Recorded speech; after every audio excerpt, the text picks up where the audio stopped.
तो आज हम लोग सर्ट्स एंड इंडिसेस के पार्ट 4 करने वाले हैं। जैसे कि इनमें बहुत छोटी छोटी टाइप्स है, बहुत सारी है, एक एक करके सबको पढ़ने हैं। ठीक है, तो आज हम लोग क्या करेंगे, आज हम लोग स्क्वायर रूट से रिलेटेड कौन बड़ा है कौन छोटा है इस टाइप के क्वेश्चन करेंगे। जैसे कि आइए देख लेते हैं। a is equal to √7, b is equal to √10। तो अगर देखा जाए तो इसमें बड़ा कौन है, b बड़ा है। कोई भी बता देगा, क्योंकि वैल्यू बड़ा है तो इसका भी स्क्वायर रूट जो भी आएगा वो बड़ा ही आएगा। जैसे कि अगर यहाँ पे √16 है, √25 है, तो वैल्यू बड़ा ये है तो ये वैल्यू बड़ा होगा ना, ये वैल्यू बड़ा होगा ना।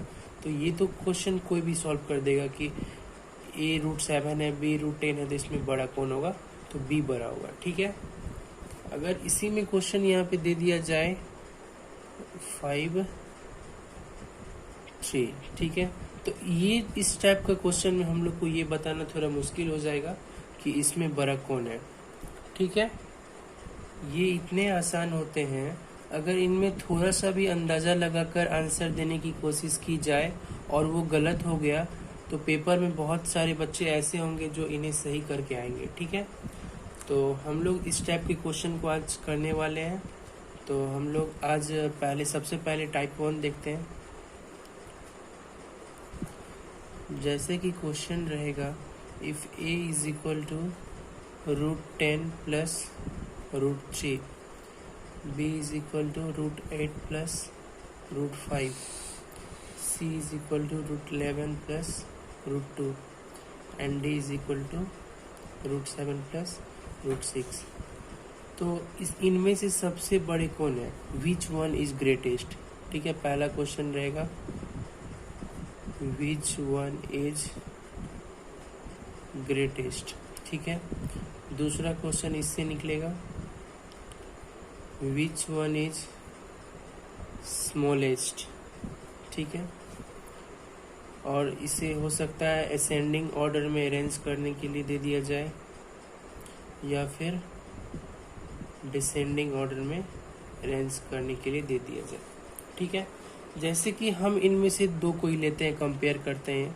a √10 plus √3, b √8 plus √5। ठीक है, अगर हम पहला पद को देखें, इसमें a b को हम ऐसे कंपेयर कर रहे हैं। ठीक है, अभी उसको भूल जाइए, a b को भी हम कंपेयर कर रहे हैं। अगर पहला पद को देखें तो √10 इसमें बड़ा है, पहला पद से कंपेयर करें तो √10 बड़ा है। वही हम दूसरा पद से कंपेयर करें तो √5 बड़ा है। तो यहाँ पे कंफ्यूजन क्रिएट हो गया, और एग्जाम में ऐसे ही क्वेश्चन आते हैं।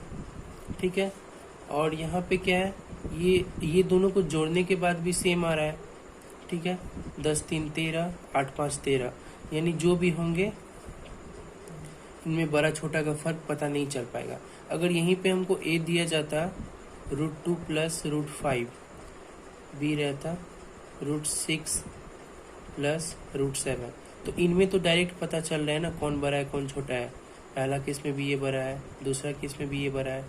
ठीक है, इतने आसान क्वेश्चन एग्जाम में नहीं पूछे जाते हैं। ठीक है, आपको वहाँ पे इस तरह का क्वेश्चन सेट कर दिया जाएगा जैसे कि उसका सम करने पे भी सेम ही आए, और अगर आप पहला और दूसरा पद मैच करके देखेंगे तो जैसे कि इसमें 10 बड़ा लग रहा है, इस हिसाब देखे तो 5 बड़ा लग रहा है। तो यहाँ पे कंफ्यूजन ये हो जा रहा है कि बड़ा कौन होगा, पता नहीं चल पा रहा है सही से। तो टाइप 1 में आज हम लोग पढ़ेंगे कि ये जो बीच में प्लस का साइन रहेगा, अभी हम लोग प्लस वाला केस पढ़ रहे हैं, तो आज हम लोग टाइप 1 में देखेंगे कि ये दोनों को जोड़ने के बाद वैल्यू सबका सेम होना चाहिए। जैसे कि यहाँ पे 10 3 13 है, 8 5 13 है, 11 2 13 है, और 7 6 13 है। ठीक है, सबका सम 13 आ रहा है। ठीक है, ये पहला कंडीशन है। ठीक है, रूट वाला क्वेश्चन जब भी दिखे, ग्रेटर लार्जर का उसमें बताना हो, तो सबसे पहले ये देख लेंगे कि सम उसका सेम आ रहा है कि नहीं आ रहा है। सम सेम आना ही चाहिए। ठीक है, तो सबका 13 13 आ रहा है। तो इस टाइप का क्वेश्चन में हम लोग को क्या करना है, जो भी दो नंबर यूज हुआ है यहाँ पे उसका मल्टीप्लीकेशन कर देना है। 10 3 जा 30, 8 5 जा 40, 11 2 जा 22, 7 6 जा 42। ठीक है, अब हमको ये देखना है कि सबसे बड़ा कौन है, सबसे बड़ा वैल्यू किसका आया। सबसे बड़ा वैल्यू ये वाला आया, ठीक है। सबसे बड़ा वैल्यू ये आ गया तो ये वाला सबसे बड़ा होगा डी, ठीक है। सबसे छोटा वैल्यू ये आ गया तो सी सबसे छोटा होगा, ठीक है। सबसे बड़ा ये हो गया, उसके बाद ये 40 हो गया, उसके बाद 30 हो गया, फिर 22 हो गया, ठीक है। तो हम लोग अभी क्या जाने हैं टाइप 1 में कि अगर इस दोनों का सम सेम है सबका, ठीक है, सम सेम होना चाहिए, ठीक है। सम सेम है तो सबसे पहले जो भी रूट के अंदर नंबर डाले गए हैं उनका मल्टीप्लिकेशन कर लेंगे, और जो सबसे बड़ा वैल्यू आएगा वो सबसे ग्रेटेस्ट होगा, और जो सबसे छोटा वैल्यू आएगा वो सबसे स्मॉलेस्ट होगा। तो विच वन इज ग्रेटेस्ट का आंसर क्या हो जाएगा, डी हो जाएगा, ठीक है। उसके बाद विच वन इज स्मॉलेस्ट, सी हो जाएगा, ठीक है। उसके बाद असेंडिंग ऑर्डर में इसको पूछा जाए तो छोटा से बड़ा यानी सी होगा, उसके बाद ए होगा, फिर बी होगा, फिर डी होगा, सी होगा, ए होगा, बी होगा, डी होगा। और डिसेंडिंग में पूछा जाए तो डी, बी, ए और सी, ठीक है। तो आइए इसमें कुछ और क्वेश्चंस करते हैं। जैसे कि अगर क्वेश्चंस रहे if a is equal to √10 plus √5, b is equal to √8 plus √7, c is equal to √9 plus √6 और d is equal to √13 plus √2, ठीक है। तो ये वाला टाइप में हम लोगों ने क्या सीखा है, जो भी दो वैल्यू है रूट के अंदर उसका सम अगर सबका सेम है तो इसका 10 5 15, 8 7 15, 9 6 15, 13 2 15, सबका सम सेम आ रहा है, सबका सम 15 आ रहा है, ठीक है। अब क्या करना है, अब इन रूट के अंदर जो नंबर यूज हुए हैं उसका मल्टीप्लिकेशन करना है, ठीक है। जैसे कि ए का हो जाएगा 50, बी का हो जाएगा 56, सी का हो जाएगा 54, ठीक है, डी का हो जाएगा 26। तो इनमें सबसे बड़ा वैल्यू किसका है, बी का है, तो सबसे बड़ा कौन हो जाएगा, बी। बी के बाद सबसे उससे छोटा वैल्यू कौन सा है, सी का है, तो बी के बाद सी हो जाएगा। सी के बाद किसका है, ए का, ठीक है। उसके बाद सबसे छोटा कौन है, डी। यानी प्लस वाला केस में, अभी हम लोग प्लस वाला केस पढ़े हैं, प्लस वाला केस में सबका सम करने के बाद अगर वो सेम आ रहा है तो उसका मल्टीप्लिकेशन करके जो वैल्यू सबसे बड़ा होता है वो सबसे बड़ा होगा, ठीक है। तो ये वाला केस हम लोग देख लिए हैं, ठीक है। तो अब हम लोग टाइप 2 करते हैं। जैसे कि क्वेश्चन में रहा a is equal to √8 minus √5, b is equal to √20 minus √3, ठीक है, c is equal to √7 minus √6, d is equal to √11 minus √2। ये 10 करना पड़ेगा ना, ये 10 कर देते हैं, ठीक है। तो पहले वाला के बीच में क्या था, प्लस था, लेकिन अभी जो टाइप आया है उसके बीच में क्या यूज हो रहा है, माइनस, ठीक है। इसमें भी वही सेम काम करना है। इसमें भी हम देख रहे हैं जो सबका सम जो है सेम आ रहा है, 8 5 13, 10 3 13, 7 6 13, 11 2 13। इसमें भी सबका सम सेम आ रहा है, डिफरेंस बस इतना ही है, इससे पहले वाला टाइप में हमने प्लस यूज किया था और इस टाइप में माइनस यूज है। तो इसमें भी सबसे पहले सेम चीज ही करना है, सम सबका सेम आ रहा है तो हम लोगों को सबसे पहले मल्टीप्लाई कर देना है अंदर वाला वैल्यू, ठीक है। 8 5 से 40, 10 3 से 30, 7 6 से 42, 11 2 से 22। तो ये आ गया। तो प्लस वाला केस में हम लोग क्या करते थे, जो सबसे बड़ा वैल्यू होता था वो सबसे बड़ा, लेकिन माइनस वाला केस में क्या करेंगे, जो सबसे छोटा वैल्यू आएगा वो सबसे बड़ा होगा। यानी सबसे छोटा वैल्यू डी का आ रहा है तो डी सबसे बड़ा हो जाएगा क्योंकि माइनस वाला केस है। उसके बाद कौन आ रहा है, उसके बाद बी आ रहा है तो बी हो जाएगा। उसके बाद ए आ रहा है तो ए हो जाएगा। उसके बाद सी आ रहा है। जो सबसे छोटा वैल्यू आएगा वही सबसे बड़ा होगा, जो सबसे बड़ा वैल्यू आएगा वही सबसे छोटा होगा, ठीक है।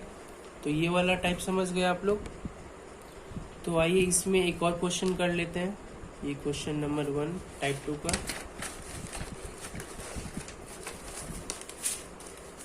इसमें एक और क्वेश्चन कर लेते हैं। जैसे कि अगर a इज इक्वल टू रहा √10 minus √7, B is equal to root 11 minus root 6, C is equal to root 12 minus root 5, D is equal to root 14 minus root 3। तो हम लोगों को देखना क्या है, प्लस वाला केस हो या माइनस वाला केस हो, देखना ये है कि सम सबका सेम आ रहा है या नहीं आ रहा है। 10 7 17 11 6 17 12 5 17 14, यहाँ 3 लेना पड़ेगा ना, तब आएगा 17, 14 3 17, सबका सम सेम आ रहा है। तो सबसे पहले क्या करेंगे, इसका मल्टीप्लिकेशन कर देंगे अंदर वाला का, 70 हो जाएगा, 66 हो जाएगा, 60 हो जाएगा, 42 हो जाएगा। ठीक है, तो अब माइनस वाला केस में क्या करना पड़ता है, जिसका वैल्यू सबसे कम वो सबसे बड़ा, तो सबसे कम डी का आ रहा है तो डी सबसे बड़ा हो जाएगा। उसके बाद किसका आ रहा है, उसके बाद सी का आ रहा है तो सी उसके बाद बड़ा होगा। उसके बाद बी का आ रहा है, उसके बाद ए का आ रहा है। तो ये फॉर्म हो जाएगा बढ़ते से छोटे क्रम में। ठीक है, तो हम लोगों ने अभी तक क्या देखा है, टाइप 1 और टाइप 2 में जो भी नंबर यूज हो रहे हैं उसका जो सम है सबका सेम होना चाहिए। ठीक है, सम सबका सेम होना चाहिए। अगर प्लस यूज हो रहा है तो जो सबसे बड़ा वैल्यू आएगा वो सबसे बड़ा होगा, अगर माइनस यूज हो रहा है तो सबसे छोटा वैल्यू आएगा वो सबसे बड़ा होगा। ठीक है, तो अब हम लोग बढ़ते हैं टाइप 3 की ओर। टाइप 3, ठीक है, जैसे कि इसमें क्वेश्चन रहे a is equal to root 15 minus root 13, ठीक है, b is equal to root 13 minus root 11, c is equal to root 7 minus root 5, d is equal to root 5 minus root 3। अब हम लोग यहाँ क्या देख रहे हैं, यहाँ पे सबका सम तो सेम नहीं आ रहा है, 15 13 हो रहा है, 28 13 11 24 हो रहा है, तो सबका अलग अलग आ रहा है। तो यहाँ पे एक चीज़ देखिए, जो सबका डिफरेंस सेम है, 15 में से 13 गया 2, 13 में से 11 गया 2, 7 में से 5 गया 2, 5 में से 3 गया 2। तो इसमें हम लोगों ने क्या देखा, सबका डिफरेंस सेम आ रहा है। ठीक है, तो सेम आ रहा है तो इनमें भी वही सेम केस करना है। 15 इंटू 13 क्या हो जाएगा, 195, 130 143 35 15, हम लोगों ने ये कर दिया। देखिए इसमें है क्या, इससे पहले जो भी टाइप देखा है, 2 टाइप हम लोगों ने देखा है। ठीक है, तो उनमें क्या देखा था, जो सबका सम सेम आ रहा था, सबका सम सेम आ रहा था, तो ये वाला मल्टीप्लिकेशन वाला प्रोसेस करके हम लोग आंसर निकालते थे। ठीक है, इसमें क्या हो रहा है, इसमें डिफरेंस सेम आ रहा है। ठीक है ना, इसमें क्या हो रहा है, इसमें डिफरेंस सेम आ रहा है।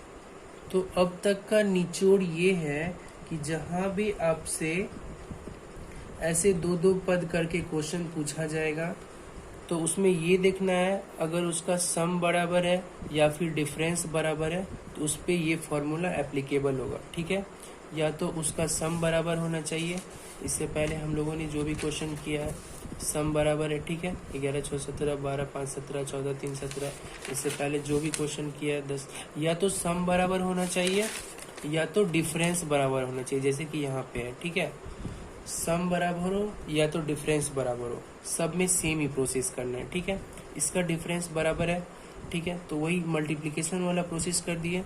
सबसे छोटा वैल्यू किसका है, सबसे छोटा वैल्यू ये है, तो ये क्या हो जाएगा, सबसे बड़ा हो जाएगा। ठीक है, डी सबसे बड़ा हो जाएगा, उसके बाद सी, उसके बाद बी, उसके बाद ए। ठीक है, तो हम लोगों ने क्या देखा, हम लोगों ने ये देखा कि कोई दो रूट का कंपैरिजन है। ठीक है, उसमें पता करना है कौन बड़ा है कौन छोटा है, असेंडिंग ऑर्डर हो या डिसेंडिंग ऑर्डर। तो उसमें ये देखना है या तो सम बराबर होना चाहिए सबका या तो डिफरेंस बराबर होना चाहिए सबका। ठीक है, उसके बाद हम लोग जो भी रूट के अंदर वैल्यू यूज है उसका मल्टीप्लिकेशन करते हैं। अगर प्लस है तो जो सबसे बड़ा वैल्यू आता है वो आंसर होता है, अगर माइनस यूज है जो सबसे छोटा वैल्यू वाला वैल्यू होता है वो सबसे बड़ा होता है। ठीक है, जैसे कि एक और क्वेश्चन देख लेते हैं। ठीक है, क्वेश्चन नंबर 2। ठीक है, जैसे कि अगर क्वेश्चन रहा, अगर a रूट 31 है, ये 21 है, b 22 है, 19 है, c 26 है, 23 है, D10 है, 7। ठीक है, तो हम लोगों को सबसे पहले क्या देखना है, या तो सम बराबर होना चाहिए सबका, या फिर डिफरेंस बराबर होना चाहिए। तो यहाँ पे क्या बराबर हो रहा है, सबका डिफरेंस देख रहे हैं सेम है, इसका भी 3 है, इसका भी 3 है डिफरेंस, इसका भी 3 है, इसका भी 3 है। ठीक है, तो हम लोग क्या करते थे, 31 इंटू 28, ठीक है, 22 इंटू 19, 26 इंटू 23, 10 इंटू 7। ठीक है, जो सबसे इसमें इसका जिसका वैल्यू सबसे बड़ा आएगा, माइनस यूज हुआ है, तो जिसका वैल्यू सबसे बड़ा आएगा, जैसे इसका वैल्यू इसमें बड़ा आएगा। ठीक है, माइनस हुआ है, जिसका वैल्यू सबसे बड़ा आएगा वो सबसे छोटा हो जाएगा। ठीक है, जिसका वैल्यू सबसे छोटा आएगा वो सबसे बड़ा हो जाएगा। तो सबसे छोटा इसमें डी का है, तो ये सबसे बड़ा हो जाएगा, क्योंकि माइनस वाला केस है। अगर यहीं पे प्लस वाला केस रहता तो सबसे बड़ा ये होता, जिसका वैल्यू सबसे बड़ा आएगा। ठीक है, तो यहाँ तक हम लोग देख लिए। तो आइए हम लोग एक और टाइप करते हैं। जैसे कि अगर टाइप कहाँ तक हम लोगों ने कर लिया है, टाइप 3 कर लिया है, तो हम लोग एक टाइप 4 करते हैं।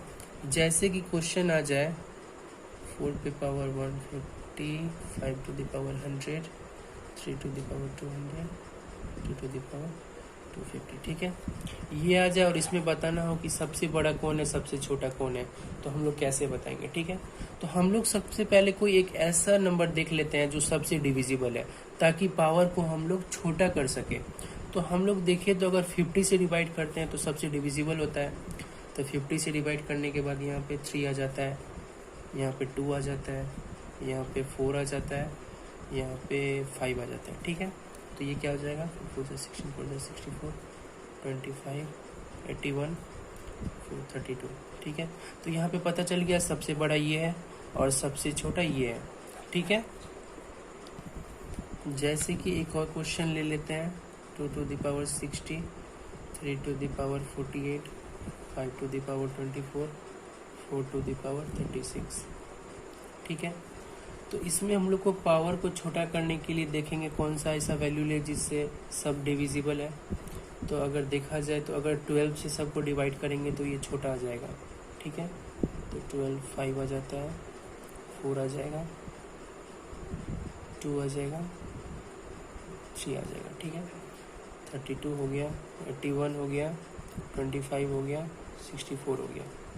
ठीक है, तो यहाँ से हम लोगों को पता चल जाएगा कौन बड़ा, 81 वाला बड़ा है तो ये बड़ा हो जाएगा। ठीक है, हम लोगों को बस एक बात ध्यान में रखना है कि जो भी करे सबके साथ करे।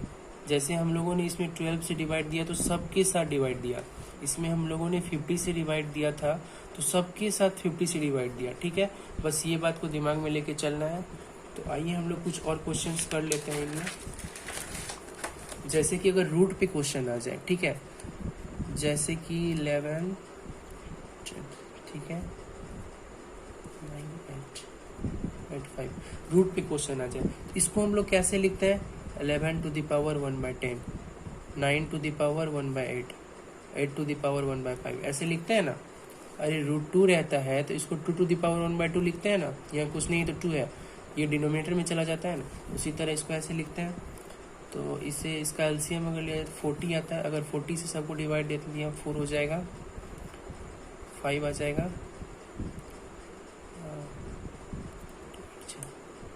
8 टू द पावर क्या आ जाएगा, 8 आ जाएगा। ठीक है, तो अगर इसमें देखा जाए तो इसमें बड़ा कैसे पता करेंगे, ये तो पता नहीं चलेगा, वैल्यू बड़ा आ रहा है, तो फिर हम कोशिश करेंगे इसको डिवाइड करने का। तो ये 2 को देख रहे हैं, 4 का डिविजिबल है तो हम 4 से डिवाइड कर देते हैं। ठीक है, तो 4/4, 9 को 5/4 और 8 को 8/4, तो ये क्या आ जाएगा, 11 टू द पावर 1 आ जाएगा, 9 टू द पावर 5/4 आ जाएगा और 8 टू द पावर 2 आ जाएगा। ठीक है, तो ये 9 टू द पावर 5/4 है ना, तो ये 11 आ जाएगा। इसको 9 इंटू 9 टू द पावर 1/4 लिख सकते हैं, ठीक है, और इसको 64, तो ये 9 का 1/4 यानी 3 से भी कम। तो यहाँ तो दिख रहा है सबसे बड़ा वैल्यू ये है, और इसमें कैसे पता करेंगे बड़ा कौन है, ये तो पता चल गया सबसे बड़ा है। तो इसमें पता करने के लिए हम लोग क्या करते हैं, जैसे कि इस स्टेप को उठाते हैं। ठीक है, जैसे कि इस स्टेप को लेते हैं 11 टू द पावर 4 और 9 टू द पावर 5, ठीक है। इसको हम लोग लेते हैं 11 टू द पावर 4 और 9 टू द पावर 5 को, इस स्टेप को लिए हैं, ठीक है। यहाँ से कंपेयर हम लोग कहीं से भी चेक कर सकते हैं, यहाँ से आसान है इसलिए हम लोग यहाँ से लिए हैं, ठीक है। तो अब इसमें देखा जाए, अगर इसको 2 से डिवाइड देंगे तो 4/2 2 आ जाएगा। इसको अगर 2 से डिवाइड दिया तो 9 पे पावर 5/2, तो 9 पे पावर 5/2 को हम लोग लिख सकते हैं 9 पे पावर 2 इंटू 9 पे पावर 1/2, ठीक है, ये 2 हो जाएगा। तो ये 121 आ रहा है, और ये 81 इंटू ये 9 पे पावर 1/2 को लिख सकते हैं √9, तो ये 3 हो जाएगा। 81 3 जा 243, ये 121, ठीक है। तो बड़ा कौन है? ये वाला बड़ा है, यानी ये बड़ा है। तो हमको पता चल गया ना 64 के बाद कौन बड़ा है? ये वाला बड़ा है। 64 सबसे बड़ा है, उसके बाद ये वाला है, फिर ये है। तो हम लोग यहाँ क्या लिखेंगे? ये सबसे बड़ा है, ग्रेटेस्ट है, ठीक है, और ये सबसे स्मॉलेस्ट है, ठीक है। हम लोगों ने क्या किया? हम लोगों ने बस एक चीज़ ध्यान में रखना है ना, कि जो भी आएगा यहाँ पे, जो भी न्यूमरेटर में आ रहा है, तो हमको ये देखना है कि ऐसा कौन सा नंबर से मल्टीप्लाई करे या फिर डिवाइड करे जो पावर छोटा होगा, तो पावर को छोटा करना है। उसके बाद हम लोग यहाँ तक पहुँच गए थे, फिर इसमें कन्फ्यूजन हो रहा था कौन बड़ा है, तो एक स्टेप यहाँ से ले लिए।